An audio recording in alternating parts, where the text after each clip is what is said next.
ये डील नहीं ढील है। अखिलेश यादव ने अमेरिका भारत के बीच हुई ट्रेड डील को लेकर 500 अरब डॉलर की रंगदारी का आरोप लगाया है।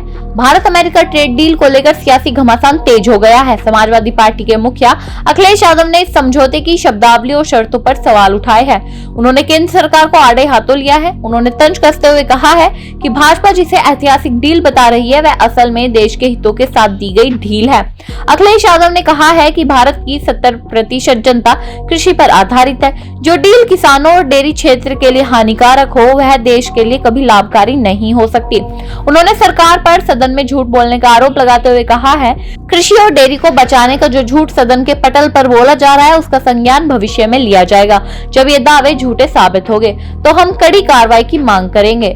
सपा मुखिया ने बेहद कड़े शब्दों का इस्तेमाल करते हुए कहा है, यह कोई व्यापारिक समझौता नहीं बल्कि समर्पण है। उन्होंने कहा, लोग कह रहे हैं कि ऐसा लग रहा है जैसे भारत से 500 अरब डॉलर की रंगदारी वसूली जा रही है।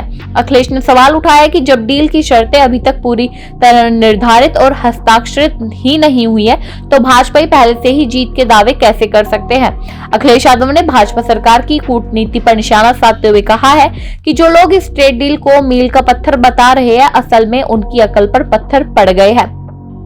अमेरिका अपनी कूटनीति को कूट कर अपने मुनाफे के साँचे में डाल रहा है और भाजपा सरकार उसमें दबी हुई महसूस कर रही है। उन्होंने चेतावनी दी है कि भाजपा इस राष्ट्रीय आपदा में कमिश्नरखोरी के अवसर न तलाशे और देश की हानि का उत्सव न मनाए।